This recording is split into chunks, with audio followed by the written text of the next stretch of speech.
You have Michael Flynn, former national security advisor. You have Patrick Byrne, the former head of Overstock.com. But they gain access to the president. They present him with lies that have already been debunked and try to push him, in effect, to use the military to overturn the results of the election. I mean, it's truly disturbing.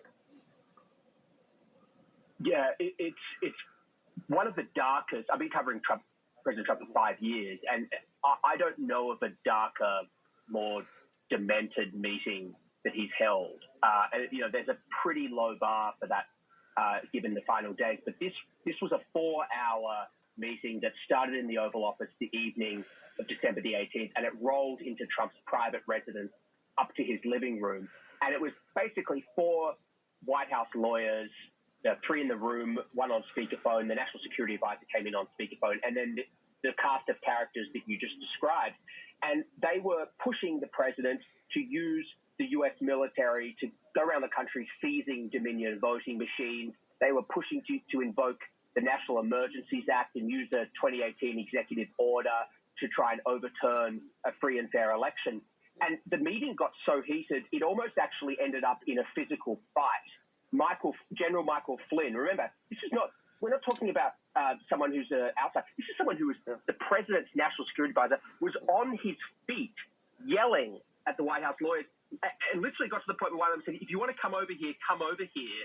Otherwise, I'm not going to swear on air, but, just tirades of profanity. Just a truly bizarre and dark time for this country.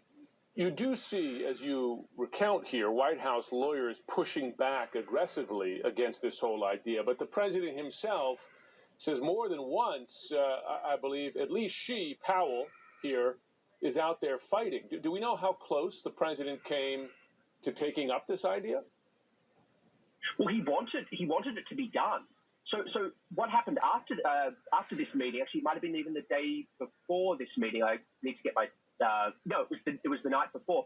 So the evening before, Trump tried to operationalize some of this. His personal lawyer, Rudy Giuliani, telephoned Ken Cuccinelli, second in command at the Department of Homeland Security, and asked him if he could use the Department of Homeland Security to seize voting machines. He was very quickly told, no, that's not within their legal remit. So Trump tried to operationalize it. And I think, look, I don't have reporting that connects the two events, but I don't think it's a huge stretch to wonder why 10 former secretaries of defense, including secretaries who served under President Trump, felt the need to publish that extraordinary letter in early January saying that the President of the United States should not use the U.S. military to overturn elections.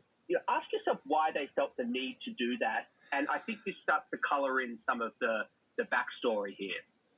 Now, you have some characters, including White House aide Eric Hirschman, that stood in the way here, right, and stood up to the Flynns in the room and so on, counsel the president away. But I wonder, because some of these characters were around for weeks as the president was pushing baseless lies around the election and stayed silent, and many did afterwards, even after January 6th. I mean, do you sense an effort of reputation laundering here by some of them?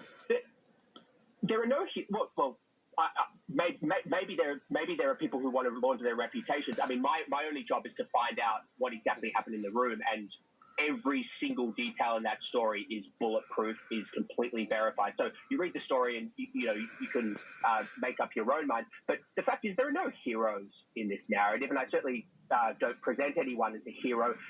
The fact is that